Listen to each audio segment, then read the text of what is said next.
Okay, students. Good morning to all. Welcome to Learners Academy. Good morning. How's the Josh? बिल्कुल नहीं है. Nishita, good morning. Okay, चलो question number 9 से हम आज स्टार्ट करेंगे अगेन. 8 तक हमने पहले कर लिया है और ऑब्वियसली जैसे जैसे आगे बढ़ेंगे तो वैरायटी ऑफ क्वेश्चंस मिलेगा और थोड़ा बहुत डिफिकल्टी लेवल भी बढ़ता जाएगा. तो question number 9, the angle of elevation of the top of A building from the foot of the tower is 30 degree and the angle of elevation of the top of the tower from the foot of the building is 60 degree. If the tower is 50 meter high, find the height of the building. Question पढ़ के कुछ समझ में नहीं आया, but ये समझ में आ गया कि दो बिल्डिंग है वर्टिकल. अब तक एक ही चीज आ रही थी, एक के ऊपर एक आ रहा था, दैट इज फाइन. बट अब दो अलग अलग चीजें हैं वर्टिकली. ठीक है, कोई बिल्डिंग है और कोई टावर है, राइट. कोई बिल्डिंग है और कोई टावर है. तो जो बिल्डिंग एक इसकी टावर की हाइट तो दे रखी है और बिल्डिंग की हाइट पूछी है. सबसे पहला कॉमन सेंस है, मुझे सोच के ये बताओ कि टावर बड़ा या बिल्डिंग बड़ी? बिल्डिंग बड़ी. आपकी बिल्डिंग से छोटे छोटे टावर हैं आपके मोहल्ले में? इतने इतने से. फिर वो क्या नेटवर्क देते होंगे? टावर समझते हो ना, transmission tower, mobile tower, TV tower. Obviously tower बड़े होंगे. आपने कहीं लगा हुआ देखा हो, जमीन पे भी लगा हुआ देखा हो? किसी ने देखा है कभी टावर जमीन पे लगा हुआ? कहाँ देखा है? गंगा जमुना, मोदी धर्मशाला के जस्ट बगल में राइट साइड में एक टावर लगा हुआ है जमीन से. तो वो कितना ऊपर है? बिल्डिंग से तो ऊपर ही है, बिल्डिंग उससे सब नीचे ही है. कॉमन सेंस से भी हो गया. और फिर अगर आप कॉमन सेंस नहीं भी लगा रहे हो, अगर आपने उल्टा कर दिया तो आपका जो हाइट आएगी ना वो नेगेटिव आएगी. अगर आपने इस क्वेश्चन को जस्ट उल्टा सॉल्व कर दिया कि आपने बिल्डिंग को मान लिया बड़ा और टावर को मान लिया छोटा, तो क्वेश्चन तो सॉल्व होना ही है, क्योंकि मैथमेटिकली वो थोड़ा ना समझता है कॉमन सेंस.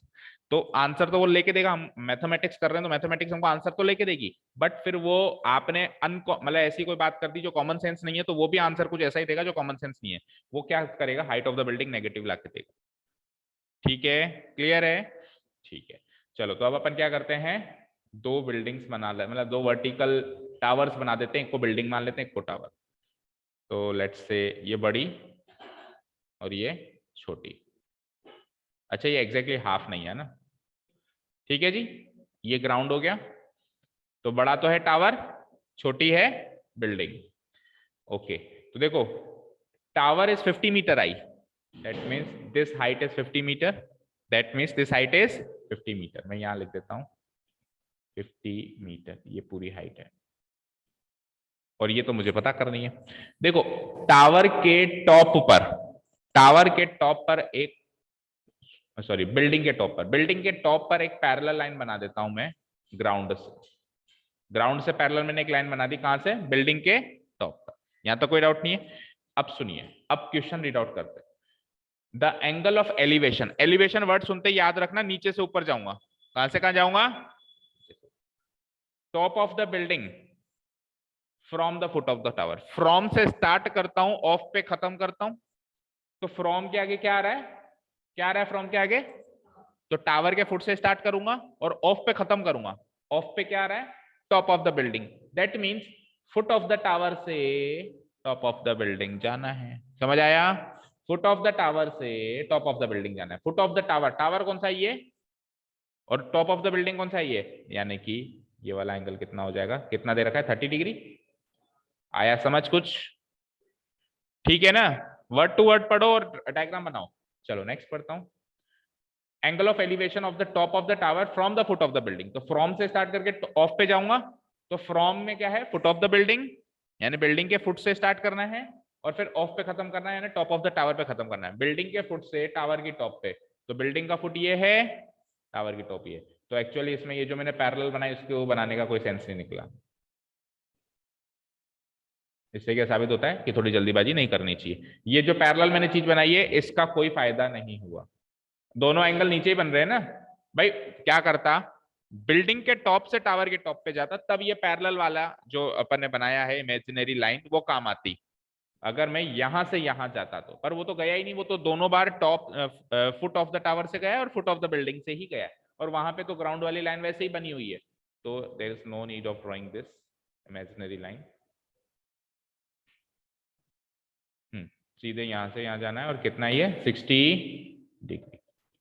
ठीक है, अब आपको क्या निकालना है? ये हाइट निकालनी. तो दो ट्राइंगल दिख रहे होंगे सबको. Let's mark it A B C. D. दो ट्राइंगल दिख रहे हैं, राइट एंगल ट्राइंगल, ये दिखाऊं? देखो, एक राइट एंगल ट्राइंगल है ए बी सी जिसमें ये पूरा एंगल भी 90 डिग्री है, और एक राइट एंगल ट्राइंगल है डी सी बी जिसमें ये पूरा एंगल 90 डिग्री है। अलग अलग करो तो ये अलग ऐसे हो जाएगा और ये अलग ऐसे हो जाएगा। अब ये मिक्स हो रहे हैं एक दूसरे में, है ना, मर्ज हो रहे हैं, समझ पा रहे हो ना? तो अब क्या करेंगे अपन, ट्राइंगल्स, इन दोनों ट्राइंगल्स में कॉमन साइड बताओ कौन सी है, जो इसमें भी है और उसमें भी है, बीसी। बीसी दोनों में कॉमन है, तो अंडरस्टूड है कि बीसी तो काम में आएगी आएगी, और एक साइड जो गिवन है वो काम में आएगी। तो let's take triangle A B C. तो एबीसी में एबी की लेंथ है मेरे पास, और बीसी को मैं काम में लेना चाहता हूं, ऐसा मैंने डिसाइड कर लिया है। तो बीसी और एबी, और इसमें एंगल कौन सा गिवन है, 60 डिग्री। तो इसको थीटा मान ले, तो ये ऑपोजिट, ये कौन सी हो जाएगी, ऑपोजिट, और ये कौन सी हो जाएगी, एडजेसेंट साइड। तो ऑपोजिट और एडजेसेंट का कॉम्बिनेशन क्या होता है, टेन थीटा। क्या लिख दूंगा मैं, in triangle what ABC, angle ABC equal to 90 degree है ही सही, ठीक है। और एंगल एसीबी, एंगल एसीबी कितना है बेटा, 60 डिग्री है ही सही। तो मैं क्या लगा दूंगा, अब इस एंगल सी को मैं थीटा मान लेता हूं, तो 10 सी लगाऊंगा मैं, है ना। फॉर्मूला क्या होता है, opposite divided by adjacent side. See कितना है, 60 डिग्री है। ऑपोजिट साइड कितनी है, मतलब क्या है, ए बी लिख दो या 50 लिख दो डायरेक्ट, पहले ए बी लिख दो फिर अगले स्टेप में 50 लिख दो। A B divided by adjacent side क्या है, बी सी, और ए बी की वैल्यू डाल दो, 50 divided by B C, fine. चलो 1060 की वैल्यू √3। अगर वैल्यूज याद नहीं है तो इस एक्सरसाइज को छूना क्या, देखना भी मत, तिरछी नजर से भी मत देखना, नहीं होगी आपसे सॉल्व अगर वैल्यूज याद नहीं है तो √3 equal to 50 by B C. तो बी सी को उधर भेज दूं, √3 को उधर भेज दूं, कोई प्रॉब्लम नहीं है। तो B C equal to 50 by √3 metre. बच्चे कहते हैं सर करो, रैशनलाइज करो। क्यों करूं, अरे ये मेरा फाइनल आंसर है क्या, ये तो बीसी की वैल्यू है, ये तो बीसी की वैल्यू है, रैशनलाइज फाइनल आंसर को करो ना, बीच में क्यों करते हो सकता है कि अभी तो इससे कुछ और सॉल्व होना है ना, हो सकता है कि √3 अपने आप ही हट जाए, मेरे को रैशनलाइज करना ही नहीं पड़े, तो मैं क्यों डबल मेहनत करूं। तो इसको रैशनलाइज ना करो, ये तो एक पेंडिंग वैल्यू है, मतलब बीसी की वैल्यू है जो मुझे पेंडिंग चाहिए थी, 50 बाय √3। अब इस बीसी की वैल्यू को मैं यूज करूंगा अगले ट्राइंगल में to find the value of DC, ठीक है। तो again in next triangle, in triangle का नाम है डीसीबी, डीसीबी, एंगल डीसीबी कितना है, एंगल डीसीबी, डीसीबी तो 90 है, और एंगल डीबीसी जो है वो कितना है, 30 डिग्री। भाई डीसीबी तो 90 होगा शायद, देखो डीसीबी ये वाला एंगल तो 90 है ना, और डीबीसी कितना है, 30 डिग्री। तो अब की बार बी पे लगाऊंगा, और बी के हिसाब से ऑपोजिट साइड ये हो जाएगी, और एडजेसेंट पहले उसके हिसाब से भी एडजेसेंट ये थी, इसके हिसाब से भी एडजेसेंट ये है। समझ आ रहा है नॉनी अच्छे से, ठीक है। तो 10 बी लगा दो, 10 बी, 10 का फॉर्मूला तो वही होता है, opposite side divided by what, adjacent side, ठीक है। तो ऑपोजिट साइड कौन सी आ रही है, डीसी, और एडजेसेंट साइड तो अभी जो मैंने निकाली थी क्या, बीसी, डीसी बाई बीसी, ठीक है। तो बीसी कल तक नहीं थी, आज तो है, क्या है, चलो नेक्स्ट स्टेप में कर, नेक्स्ट स्टेप में लिखो 10 बी, बी कितना है 30, और डीसी तो पता करना है, और बीसी कल तक नहीं थी पर आज है 50 बाय, ये लो √3 अपने आप ही ऊपर गया, और फालतू ही रैशनलाइज कर रहे थे, हालांकि आंसर उससे भी आता पर डबल मेहनत होती।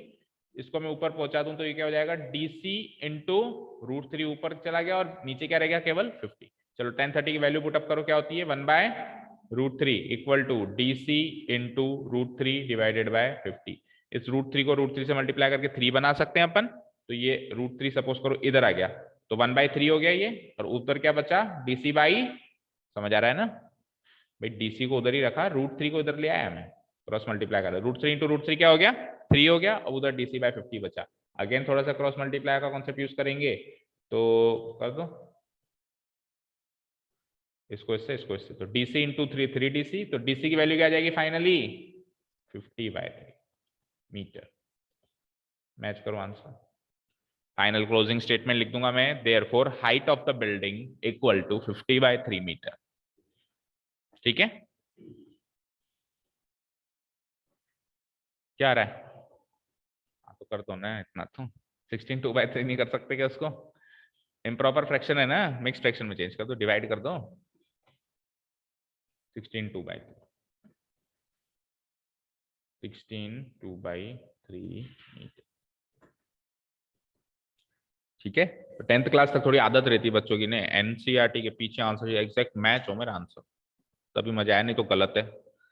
ठीक है, 12th तक आते आते ये रुबाब खत्म हो जाता है, क्योंकि अगर ऐसे करने लगोगे ना तो एक भी क्वेश्चन का मैच नहीं करेगा, उसमें मैक्सिमम का मैच नहीं करता है, कुछ एक का ही मैच करता है। अभी आप आए थे तो आप चेक कर रहे होंगे कि एक आंसर मैच नहीं कर रहा, करता ही नहीं है वहां पे, क्योंकि कॉन्सेप्ट से इतने सारे, उसने किसी और रास्ते से घूम के गया तो हल्का फुल्का, पर वो मैथमेटिकली इक्वल होते हैं दोनों, दोनों आंसर्स हमारे जो आते हैं और पीछे होते हैं मैथमेटिकली इक्वल होते हैं, लेकिन वो मैच करें इसकी गारंटी नहीं होती। चले आगे। ओके जी, चलते नेक्स्ट क्वेश्चन, पीछे भी एक पेज है शायद हमें। Question number 10th, two poles of equal heights are standing opposite each other on either side of the road। ठीक है, अब ये रोड है, तो रोड कैसे बनाए, तो रोड हम सपोज करो पैरेलल ऐसे बनाते हैं सपोज करो, और रोड के दोनों साइड, एक साइड ये होता है दूसरी साइड ये होती है, तो दोनों साइड पे पोल है, तो पोल ऐसे खड़ा होगा, तो अपन 3D में ऐसे खड़ा पोल तो नहीं बना सकते, इस स्क्रीन के बाहर ऐसे थोड़ा बना सकते हैं खड़ा पोल, और उधर भी नहीं बना सकते, तो इसीलिए हम क्या करते हैं, इस रोड को ऐसे ना बना के, ताकि समझ में आ जाए मुझे, इस रोड को मैं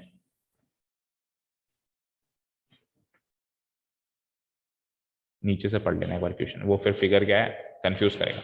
इस रोड को मैं यूं बना दूं क्या, यूं ना बना के मैं रोड, ये रोड है मेरा, मतलब ये रोड की विड्थ है, ये रोड की क्या है चौड़ाई है, लंबाई मान लो 3D में जा रही है, अंदर बोर्ड के अंदर जा रही है सिर्फ, जो हम मैं हाल फिलहाल बना नहीं सकता। ठीक है, तो ये रोड की चौड़ाई है। अब ये क्या कह रहा है, दोनों एंड्स पे दो पोल है, तो एक पोल इधर खड़ा कर दूंगा, एक पोल इधर खड़ा कर दूंगा, या तो रोड को आप 2D में बनाओ और पोल को 3D में बनाओ, या फिर रोड को जो है 3D में बनाओ और पोल जो है अब मेरे 2D में बन जाएंगे ना, तो वो मेरे लिए आसानी होगी, क्योंकि मेरे को तो पोल सोल्व करना है, रोड थोड़ा सोल्व करना है। ठीक है, अब इनकी कोई लंबाई वंबाई गिवन होगी तो देखो, two poles of equal heights हैं, are standing opposite each other at on either side of the road, road के दोनों साइड पे दो इक्वल लेंथ के पोल हैं, कोई दिक्कत, बराबर है दोनों। आगे आगे बढ़ते हैं। Which is 80 metre, which is 80 metre wide. अच्छा जी, रोड की चौड़ाई दे दी 80 मीटर, दैट मीन्स ये चौड़ाई कितनी है 80 मीटर, कोई डाउट। ठीक है, next, from A point between them on the road, उस रोड के बीच में एक पॉइंट ले लिया, अब ये एग्जैक्टली मिड पॉइंट नहीं है, ये एग्जैक्टली मिड पॉइंट नहीं है, आगे पढ़ता हूं। The angle of elevation of the top of the poles are 60 and 30 respectively, उस पॉइंट से दोनों पोल के टॉप पे एंगल ऑफ एलिवेशन लिया गया, एक पॉइंट ले लिया रोड के बीचों बीच, कहीं बीचों बीच का मतलब है कि मिड पॉइंट पे नहीं, उस रोड के बीच में है ना, और एक इधर एंगल ऑफ एलिवेशन बना दिया, उसी पॉइंट से दूसरा बना दिया, और कितना आया मेरा 30 और 60। अब 30 और 60 है, इससे भी साबित होता है कि ये मिड पॉइंट नहीं है, क्योंकि मिड पॉइंट होता तो 45 डिग्री के एंगल बनते, समझ रहे हो बात को, अगर 45 होता तो पता चल जाता है कि वो पॉइंट है ना एग्जैक्टली मिड में। ठीक है, तो 30 और 60 के हिसाब से आप कहीं पर भी पॉइंट लगा दो, बट बीच में मत लगाओ, तो लेटस से मैं पॉइंट यहां लगा दूं, कहां लगाऊं, यहां लगा दूं। ठीक है, तो यहां से भी एंगल ऑफ एलिवेशन बन गया और यहां से भी एंगल ऑफ एलिवेशन बन गया, दोनों के टॉप ऑफ द पोल्स पे। ठीक है, अब उसने कहा 30 और 60, तो 30 कौन सा 60 कौन सा, यूज योर कॉमन सेंस, 30 कौन सा और 60 कौन सा, जितना करीब जाते हैं एंगल बढ़ता है, तो ये करीब है ना, ये है 60, कोई कहेगा सर ये छोटा है तो 30 कर दो, ये बड़ा है तो 60 कर दो, उल्टा हो रहा है एग्जैक्टली, ये क्या होगा 30 होगा। सर उल्टा कर दे तो 60 इधर 30 कर दो, आंसर नेगेटिव आएगा फिर आपका, फिर मुझे मत कहना भाई आपने मैथमेटिक्स को उल्टा किया, तो मैथमेटिक्स में आंसर उल्टा करके देगी, ठीक है ना, तो सीधा ही करो 30 डिग्री 60 डिग्री। ओके जी, तो अब इस पॉइंट को, इसको थोड़े मार्किंग वार्किंग कर देते हैं, इसका नामकरण, तो ए, यहां से स्टार्ट करो, चलो A B C D, A B और सी डी तो आप मान लेना आपके पोल्स है ना, एक पॉइंट बीच में चाहिए था, उसको ले लो पी, कोई दिक्कत नहीं है। ठीक है जी, अब आप देखो दो ट्राइंगल बन रहे हैं, इधर भी ट्रिग्नोमेट्री अप्लाई होगी, इधर भी ट्रिग्नोमेट्री अप्लाई होगी, वो तो साफ साफ दिख रहा है, कुछ और भी इंफॉर्मेशन है क्या, पढ़ लो।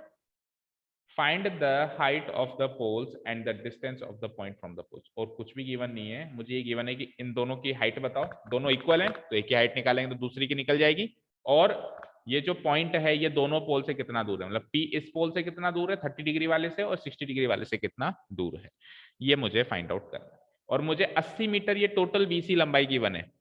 अब ये 80 मीटर तो ना तो इस ट्राइंगल में काम आए क्योंकि इस ट्राइंगल के लिए BP चाहिए, और 80 मीटर ना उस ट्राइंगल में काम आए क्योंकि उस ट्राइंगल के लिए CP चाहिए। ना तो मेरे पास BP ना मेरे पास CP, तो मैं क्या कर दूंगा, दोनों में से किसी एक को X मान लूंगा। क्या मान लूंगा? X। तो लेट अस से अगर मैंने BP को X माना तो PC क्या हो गया, it is 80 minus X।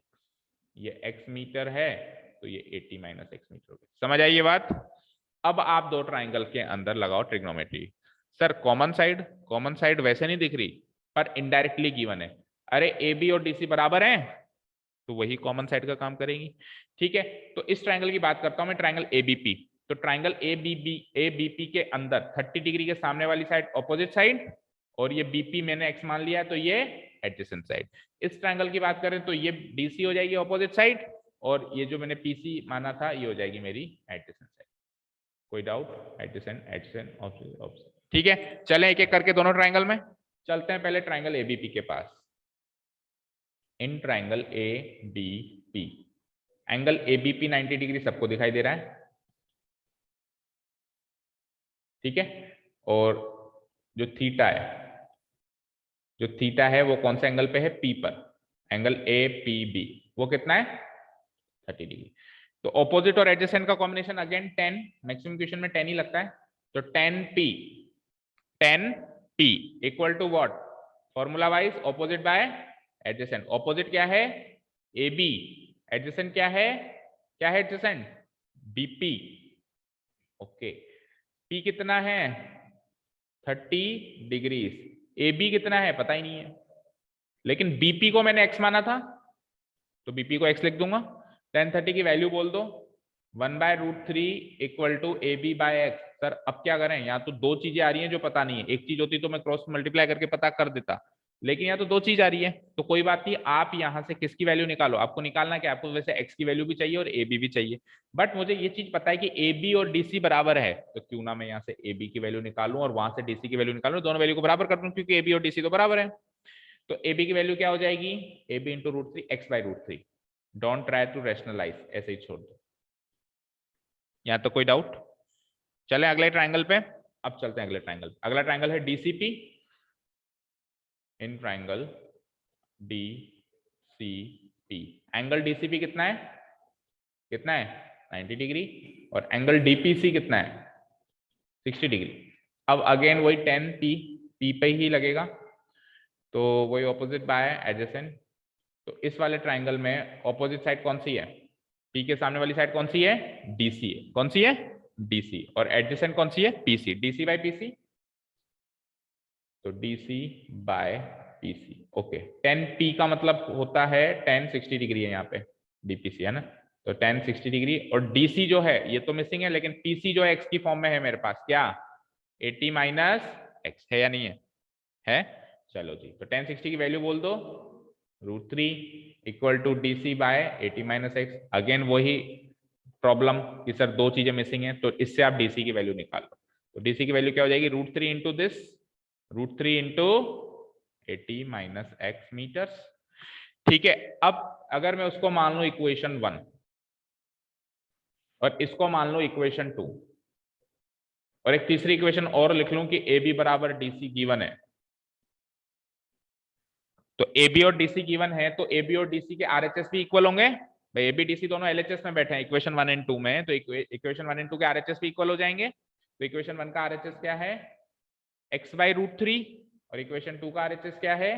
√3 into 80 minus X। ये दोनों को इक्वेट कर दूं, देखो यहाँ पे इक्वेट करता हूं, उसका RHS है X/√3। क्या लिख दूंगा? From equation 1 2 and 3 we get X/√3 equal to, यहां से क्या आ जाएगा? √3 multiplied by 80 minus X। Again देखो √3 3 हो गया, तो √3 3 हो गया, तो 3 इंटू 80 माइनस X। अब 3 से मल्टीप्लाई कराओ तो X इक्वल्स टू 3 इंटू 80 240, और ये X sorry 3 into X 3X। 3X को इधर बुलाओ तो X प्लस 3X 4X बराबर 240। 4 से डिवाइड कराओ तो X की वैल्यू 60। X आ गया, समझो सब आ गया। एक्स आ गया, समझो सब आ गया। अब सुनो, आपको क्या चाहिए था, दोनों पोल की लंबाई। दोनों पोल क्या है, ए बी और डी सी, तो और दोनों बराबर है। तो आप चाहे से ए बी की वैल्यू में एक्स की वैल्यू 60 पुटअप करो, और या चाहो तो डीसी की वैल्यू में एक्स की वैल्यू 60 पुटअप करो, आंसर सेम आएगा। करके देखो। देखो ए बी क्या था, बोलो ए बी क्या था, x√3, x/√3, ओके। और डीसी क्या था, क्या था, √3 इंटू, ठीक है। एक्स की वैल्यू क्या आई मेरी, 60, तो मैं पुटअप कर रहा हूं दोनों जगह। ये हो जाएगा 60/√3, ये हो जाएगा √3 इंटू 80 - 60। तो ये तो सॉल्व हो गया। 80 - 60 क्या होता है, 20√3। आपको होगा सर कहाँ आ रही है दोनों की सेम, अरे अब उसको रेशनलाइज करो। तो √3 3 से ये क्या कट गया, 20 टाइम्स, तो यहां से भी 20√3, वहां से भी 20√3। ठीक है, क्लियर है। आप एग्जाम में दोनों जगह मत करना, मैं आपको करके इसलिए बता रहा हूँ कि किसी ने इसमें पुटअप करी, किसी ने इसमें पुटअप करी, आंसर दोनों से सेम आएगा। आप किसी भी एक जगह पुटअप कर देना और लिख देना length of the equal poles is 20√3 metre. एक क्वेश्चन और है इसमें कि आप वो पॉइंट दोनों पोल से कितना दूर है वो भी बताएं। तो वो तो आपके पास एक्स आई गया ना, एक्स कितना आया, 60 आया। देखो फिगर के पास वापस चलते हैं, एक्स 60 आया, दैट मीन्स ये पी पॉइंट इससे 60 मीटर दूर है, और 80 - 60 करेंगे तो वो वाला पॉइंट कितना दूर हो जाएगा, 20 मीटर हो जाएगा। तो हम कैसे लिखेंगे, P point is 60 metre away from the pole A B, जिसका एंगल ऑफ एलिवेशन 30 डिग्री है, and P point is 20 metre away from that pole जिसका एलिवेशन 60 डिग्री है। क्योंकि और कोई इन्फॉर्मेशन नहीं है मेरे पास पोल की, बस ये इन्फॉर्मेशन है कि एक का एलिवेशन 60 है, एक का एलिवेशन 30 है। तो 30 वाले एलिवेशन थोड़ा दूर होगा, वो 60 मीटर है, और 60 वाला एलिवेशन थोड़ा पास होगा, तो वो 20 मीटर है। टोटल 80 मीटर उनके बीच में गैप है। क्लियर है सभी को, बोलो। ऑनलाइन स्टूडेंट्स है ही नहीं शायद, कोई है क्या, कोई बचा ही नहीं, सब तो आ गए आप। ओके, चलो तो कोई डाउट नहीं है आप लोगों को, तो कर दो डिलीट। चले नेक्स्ट क्वेश्चन पे, चलते।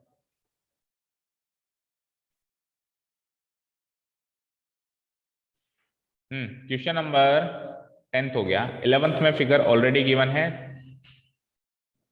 तो उसका प्रयोग करते हैं। क्वेश्चन है, a TV tower stands vertically on a bank of a canal. Canal क्या होता है, कोई भी नहर। तो नहर के ऊपर, पहाड़ के ऊपर ऐसी जगह बनाए जाते थे पहले टीवी टावर, है ना। आजकल तो बनते ही नहीं है, पर इसी जगह बनाए जाते थे जहां पे कोई लोग बाग कम जाए, ताकि उसमें कोई खराबी वराबी हो तो किसी को नुकसान ना हो। तो टीवी टावर मान लो एक कैनल के, ये मान लो कैनल है, इसके बैंक, बैंक का मतलब क्या होता है, बैंक का मतलब किनारा। ठीक है, स्टेट बैंक ऑफ इंडिया नहीं कि भी स्टेट बैंक में जाके बना दिया टीवी टावर। बैंक का मतलब क्या होता है, किनारा, एंड, एंड बोल सकते हो। तो कैनल के, सपोज करो ये कैनल है, तो उसके एंड पे इस जगह पे से टीवी टावर खड़ा है। तो अगेन हम 3D 2D में बना नहीं सकते, तो अपन पॉइंट को ही कैनल का किनारा मान लेते हैं, और इस पे मैंने ये टीवी टावर खड़ा कर दिया। बी पॉइंट वो बैंक है, बी फॉर बैंक, और ऐसे खड़ा कर दिया। आगे, from A point on the other bank. अब सपोज करो ये चौड़ाई है, सपोज करो ये चौड़ाई, तो एक किनारा ये, एक किनारा ये, ठीक है ना। नहर को रिवर की तरह कंसीडर करो, मान लो ये रिवर है, तो एक किनारा ये, एक किनारा। तो दूसरे बैंक पर, from A point on the other bank directly opposite the tower, tower के जस्ट सामने वाला जो बैंक है वहां पे एक पॉइंट ले लिया उन्होंने, और वहां से angle of elevation of the top of the tower कितना बन गया, 60 डिग्री। अच्छा जी, 60 डिग्री बना है, दैट मीन्स बैंक का दूसरा किनारा ये है, वो नहीं है। 60 डिग्री कह रहा है ना, देखो 30 डिग्री कहता तो दूसरा किनारा ये होता। तो इस क्वेश्चन में ये इतना सा कैनल है, इतनी चौड़ाई का कैनल है, एक बैंक पर तो टावर है और दूसरे बैंक पर एक पॉइंट है जहां से एंगल ऑफ एलिवेशन कितना आ रहा है, 60 डिग्री आ रहा है। ठीक है, क्लियर है। आगे पढ़ते हैं।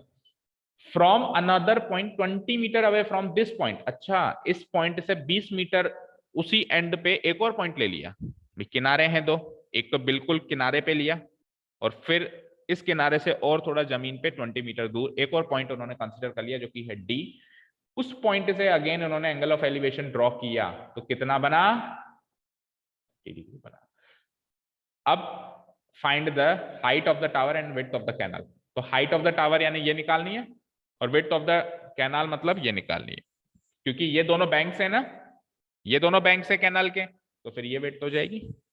ठीक है, और वो जो इस पॉइंट से दूर है डीसी, वो मुझे गिवन है 20 मीटर है। क्लियर है। तो दो ट्राइंगल आपको इजीली दिख रहे हैं, दोनों ट्राइंगल में जो ये ए बी है, जो टावर है, वो कॉमन साइड का काम करेगी, इसमें भी आ रही है और इसमें भी आ रही है। और एक साइड और चाहिए होती है तो वो एडजेसेंट ही बनेगी।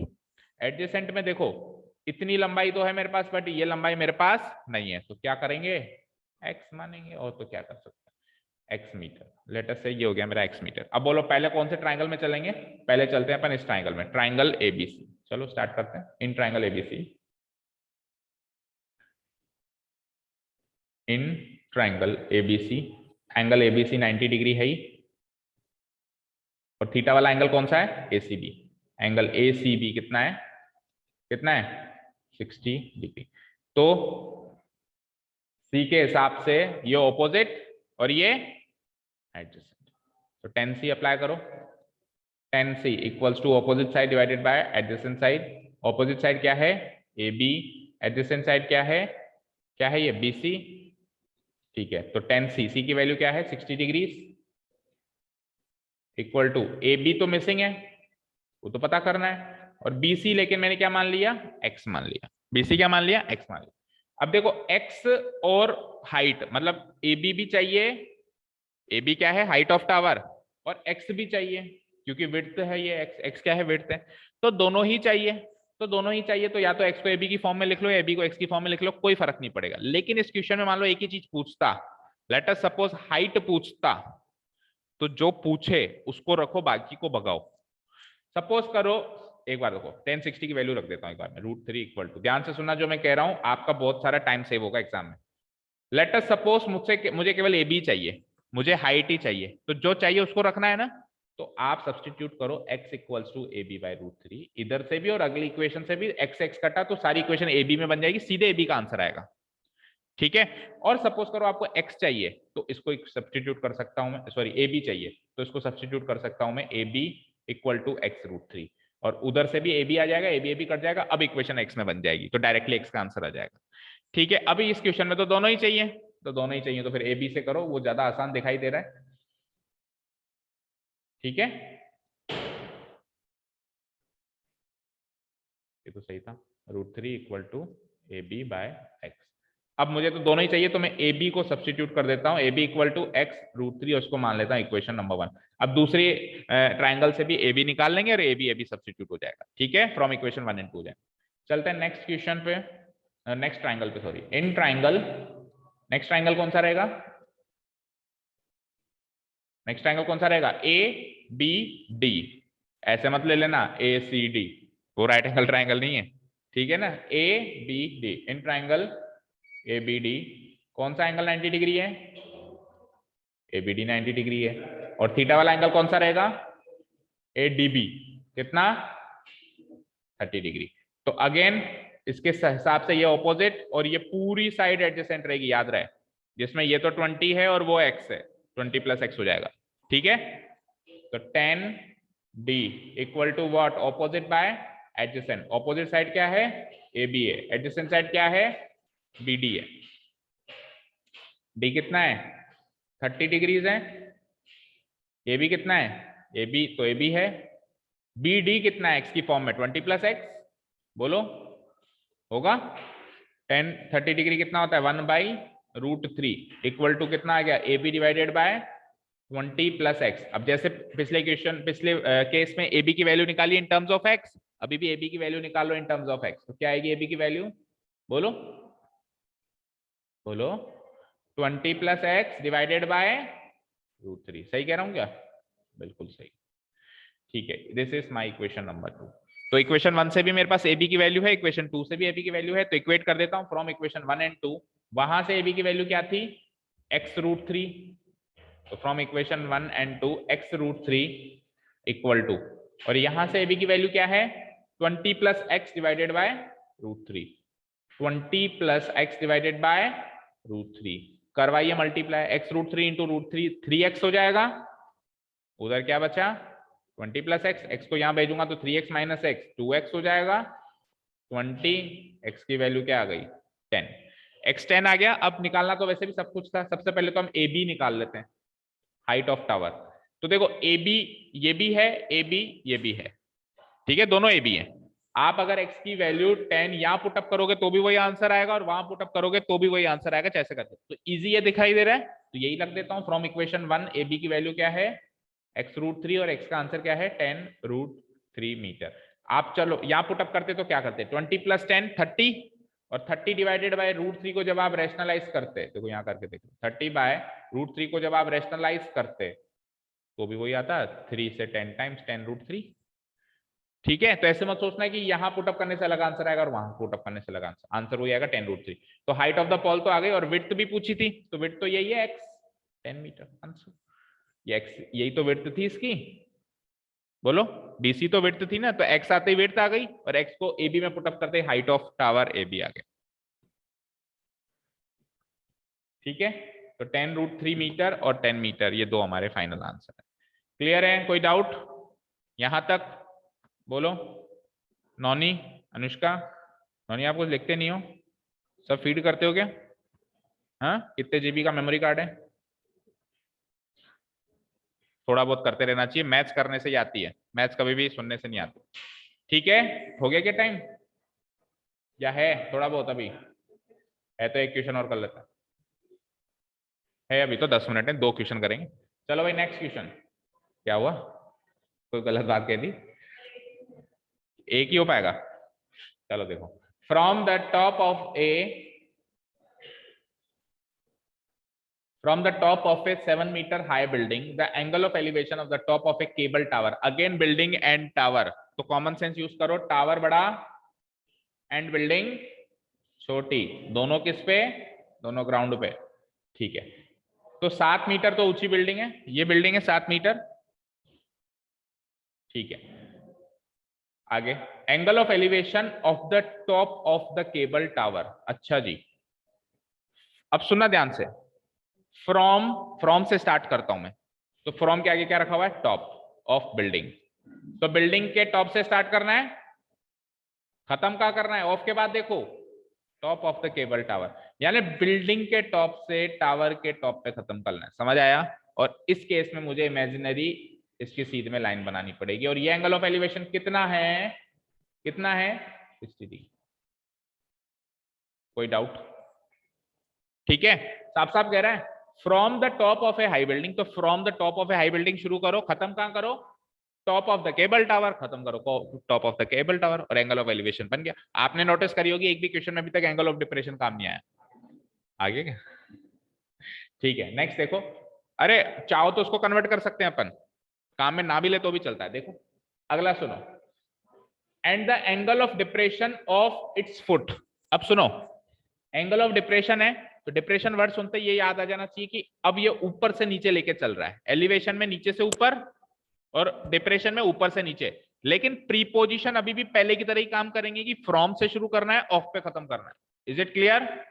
डिप्रेशन में नीचे जाना है, शुरू कहां से करना है, फ्रॉम से, खत्म कहां करना है, ऑफ पे। अब आप कहोगे सर ऑफ तो दिख रहा है फुट, इट्स फुट, किसका फुट है ये? पहले अगर केबल टावर का टॉप था तो अभी केबल टावर का ही फुट होगा, यानी इस पे तो खत्म करना है, बट शुरू कहां से करूं? तो इसने from the top of a 7 metre high building के कॉमा लगाया, दैट मींस ये फ्रॉम जो है इसके लिए और इसके लिए कॉमन के रूप में काम कर रहा है, यानी कि इसको भी शुरू कहां से करना है, टॉप ऑफ द बिल्डिंग से ही करना है।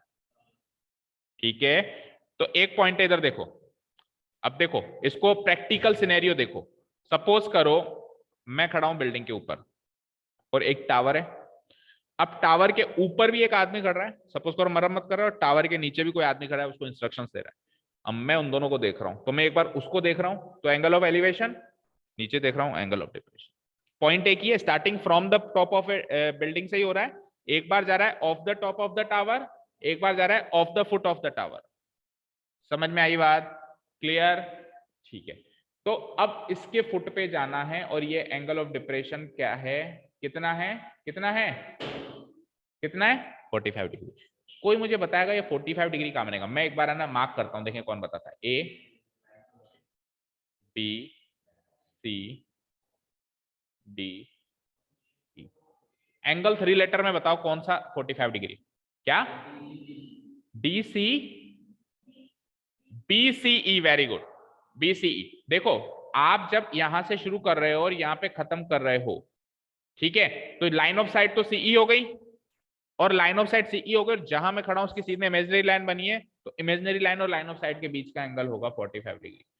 तो मार्क करो बेटा इस क्वेश्चन को, इंपॉर्टेंट डायग्राम पर्सपेक्टिव से। डायग्राम इसका थोड़ा सा कॉम्प्लिकेटेड है, कॉम्प्लिकेटेड तो नहीं है बट ये है कि अच्छे से सोच समझ के वर्ड टू वर्ड पढ़ के बनाना पड़ेगा।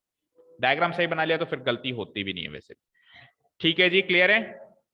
अब क्या चाहिए इसको, find determine the height of the tower. Tower की हाइट चाहिए। टावर कौन सा है इसमें से, एसी, तो आपको लेंथ एसी निकालनी है, ये आपका टास्क है। और आपको लेंथ सीडी गिवन है 7 मीटर। ठीक है जी, अब मुझे एक चीज बता देंगे, अगर CD 7 है तो BE भी 7 है, यस और नो। BE, बी से लेके E ओनली, पूरी नहीं कह रहा हूं क्योंकि ये पैरेलल है ना, तो ये और ये दोनों बराबर होंगे। और अगर ये 7 है तो BC भी 7 है। क्यों है, 45 डिग्री पे ऑपोजिट एडजेसेंट बराबर होते हैं। 45 डिग्री है ना, तो ऑपोजिट क्या है, BC BE, और एडजेसेंट क्या है, वैसे कंसिडर करो ना, ये 45 डिग्री है तो ऑपोजिट क्या है, ये एडजेसेंट क्या है, ये, तो ये और ये बराबर होंगे। तो ये 7 तो ये BC भी 7। एक बार ये 7 आ गई, ये 60 डिग्री है तो AB निकल जाएगी, और AB के अंदर BE जोड़ दूंगा तो टोटल हाइट ऑफ टावर निकल जाएगी। कॉन्सेप्ट समझ में आया। ठीक है, तो स्टार्ट करते हैं इस क्वेश्चन को, कैसे खत्म करेंगे हम।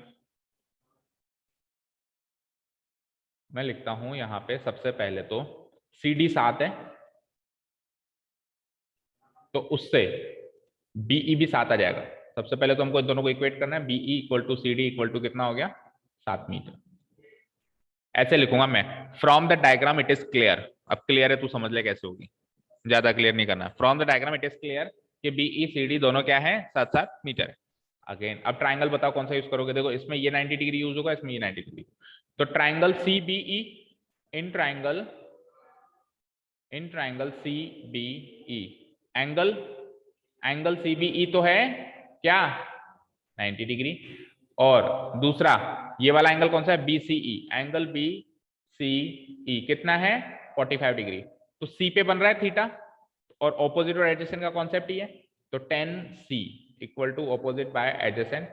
तो इस C के हिसाब से ये ऑपोजिट और ये एडजेसेंट, ऑपोजिट क्या हो जाएगी BE और एडजेसेंट क्या हो जाएगी BC। ठीक है, tan C कितना है गिवन, 45 डिग्री। तो tan 45 डिग्री, BE जो है 7 मीटर मैंने ऊपर फाइंड आउट कर ही लिया है, और BC निकालनी है मुझे। tan 45 1 होता है, 1 equal to 7 by BC, it will give me BC equal to what, 7 metre. और कॉमन सेंस से आपको कुछ चीजें आपने याद कर ही देखी हैं कि 45 डिग्री में ऑपोजिट और एडजेसेंट बराबर होती है, क्योंकि आइसोसेलेस ट्रायंगल बनता है, 45 डिग्री के दो एंगल्स होते हैं। ठीक है जी, BC इक्वल्स टू 7 मीटर। अब इस BC को अगले ट्रायंगल में यूज करना है, किस में, ट्रायंगल ABC में। ठीक है, now in triangle ABC, now in triangle ABC, उसके अंदर एंगल ABC कितना है, कितना है, 90 डिग्री। और थीटा कौन से एंगल पे बनेगा, C पे ही बनेगा। एंगल ACB कितना है, 60 डिग्री। एंगल ACB कितना है, 60 degree. Again tan C, opposite side divided by what, adjacent side. Opposite side क्या है यहाँ पे, क्या है, C के हिसाब से ऑपोजिट साइड है AB, और एडजेसेंट साइड है BC। तो AB बाय BC, C कितना था, 60 डिग्री था, और AB जो था वो पता करना है, और BC अभी अभी पता किया, कितना आया था पता करने पे, 7 metre.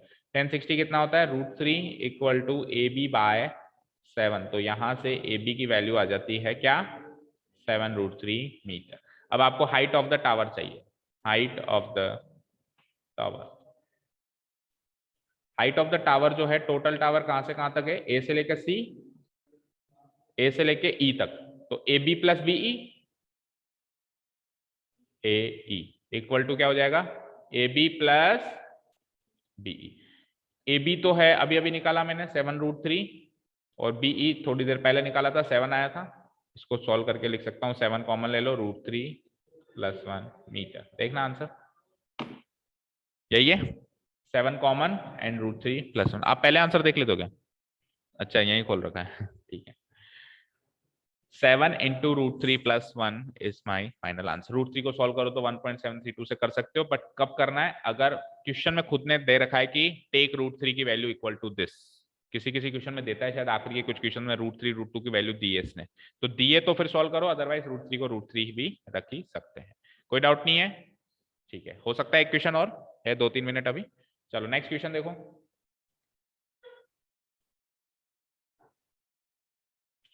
As observe from the top of a 75 metre high lighthouse, इसका फिगर है हमारे पास, नहीं है? ओके, नहीं है, 14th का है कह रहा था तू तो। ठीक है, as observe from the top of a 75 metre high lighthouse. Lighthouse क्या होता है पहले तो बताओ? सी के बीच में, समुद्र के बीच में एक बिल्डिंग होती है, आजकल नहीं मिलती वो, मतलब बिल्डिंग मिल जाती है, उस पर लोग नहीं मिलते क्योंकि वो गवर्नमेंट बिल्डिंग होती है। इसमें क्या होता है, जो समुद्री बिजनेस होता है या समुद्री जहाज जो चलते हैं, वो अंधेरे में उनको डायरेक्शन दिखे, या मान लो कोई शिप में कोई प्रॉब्लम है, कोई खराबी आ गई, उनको हेल्प की जरूरत है, तो बीच बीच में वो लाइट हाउस बनाए जाते हैं। वो लाइट हाउस क्या काम करते हैं, उनको जरूरी सामग्री भी देते हैं कोई जरूरत पड़े तो, और लाइट चलती रहती है उनके। आजकल शादी पार्टियों में आपने देखा होगा ऐसे लाइट चलती रहती है, एक हेलोजन लाइट होती है सीधी, जो ऐसे ऐसे ऐसे चलती, दूर से पता चल जाता है उस गार्डन में शादी चल रही है। हाँ, उसके अंदर है ना, आसमान के अंदर ऐसे ऐसे लाइट चलती रहती है कुछ स्पेसिफिक एंगल में। नहीं देखा कभी किसी ने? यार बहुत पुराना कॉन्सेप्ट है, तो देखा होगा यार, देखा होगा ऐसे, मतलब ऐसे लेजर लाइट की तरह चलती रहती है। तो वो लाइट हाउस में चलती थी पहले वो लेजर लाइट, उससे पता चलता था भाई वो लाइट जहां जहां तक चल रही है ना, वहां वहां तक क्या है, डेंजर है भाई, इस एरिया में कोई शिप ना आ जाए। वहां पे कोई माउंटेन हो सकता है, कोई क्लिफ हो सकती है, टाइटैनिक देखिए ना, तो उसमें वो क्लिफ आ जाती है, तो उस टाइम नहीं होते थे। आजकल क्यों नहीं है लाइट हाउस की जरूरत? क्योंकि आजकल जीपीएस आ गया, जीपीएस से सब पता चल जाता है, यहाँ पे पत्थर है, यहाँ पे ये खड्डा भी बता देता है, यहाँ खड्डा है, यहाँ मत जाना। नहीं बताता? उनका बताता होगा। ठीक है, तो चलते हैं क्वेश्चन पे। 75 मीटर हाई लाइट हाउस है। अब अपने को समुद्र वमुद्र तो बनाना नहीं है, यही हमारा लाइट हाउस है। थोड़ा नीचे बना देते हैं, ऊपर सॉल्व कर लेंगे, यहाँ बना देता हूँ। लाइन को नीचे ले आते हैं। तो ये बन गया हमारा लाइट हाउस, ये बन गया ग्राउंड। 75 मीटर ये ऊंचा, अभी लगा देंगे सी लेवल से। ठीक है, angle of elevation of depression, top से तो डिप्रेशन ही होगा, of two ships are 30 and 45 degree. दो शिप्स देखे, कोई टॉप पे बैठा था और उसको दो शिप्स दिखे समुद्र के अंदर, एक का एंगल ऑफ डिप्रेशन दिखा 30, एक का एंगल ऑफ डिप्रेशन दिखा 45। अब इन दो शिप्स की पोजीशन देखनी पड़ेगी। If one ship is exactly behind the other, ऐसा भी हो सकता था कि एक शिप इधर एक शिप इधर, और ऐसे भी हो सकता था कि दोनों एक साइड। अब इसने क्या कर दिया, एक दूसरे के पीछे हैं तो दोनों एक साइड ही होंगे, या तो दोनों को इस साइड करो या दोनों को उस साइड करो। तो मैं दोनों को इस साइड कर दूं ऐसे, या इस साइड करूं, इस साइड कर लो, ऐसे कर लो। सुनो, ये तो लाइट हाउस को तो बना दो कॉर्नर पे, और एक शिप ऐसे और एक शिप इसके पीछे, कोई दिक्कत नहीं है, बोलो। अब लाइट हाउस की लंबाई भी है मेरे पास, कितनी है, 75 मीटर। ठीक है, अब सुनो, 30 डिग्री और 45 डिग्री है, तो आप खुद कॉमन सेंस से बताओ कि 30 डिग्री वाला कौन सा होगा और 45 वाला कौन सा होगा? 30 वाला दूर, 45 डिग्री वाला टावर के करीब, जितना जाएंगे तो एंगल बढ़ता जाएगा। ठीक है ना? If one ship is exactly behind the other on the same side, देखो खुद ने भी क्लियर कर दिया, on the same side of the lighthouse, दोनों same side of lighthouse है, find the distance between two ships. तो इन दोनों शिप्स के बीच की दूरी निकालनी है। इस तरह के क्वेश्चन तो कई कर लिया अभी अपन ने ऊपर। इन दोनों के शिप्स के बीच की दूरी आपको फाइंड आउट करनी है, जल्दी से फाइंड आउट कर दो। ये तो हो गया ए बी सी डी, ये 90 डिग्री हो गया। देखो जी, ये 75 मीटर है और ये 45 डिग्री है, तो ये बीसी भी 75 मीटर हो जाएगा। मैं आपको इसमें हिंट दे रहा हूँ, घर जाके अपने आप सोल्व करना।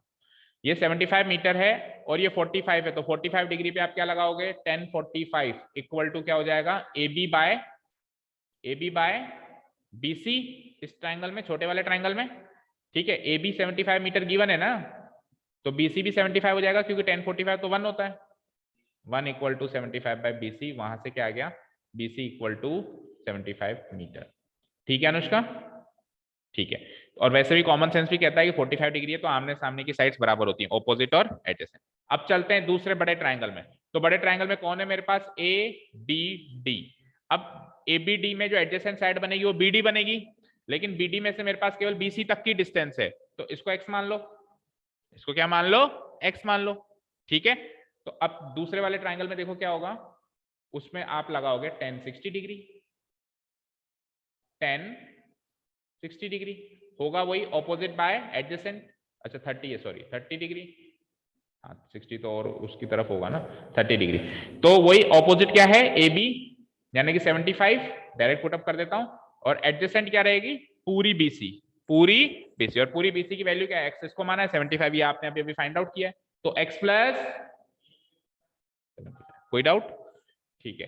तो 30 डिग्री कितना होता है, 1/√3 इक्वल टू कितना हो जाएगा, 75/x + 75। अब इस इक्वेशन से आपको क्या निकालना है, क्या निकालना है इस इक्वेशन से आपको, x, और x ही आपका फाइनल आंसर होगा, क्योंकि दोनों शिप्स के बीच की दूरी x ही है भाई, एक शिप C माना था, एक शिप D माना था, इनके बीच की दूरी x होगी, तो यहां से x निकलते ही वही आपका फाइनल आंसर हो जाएगा।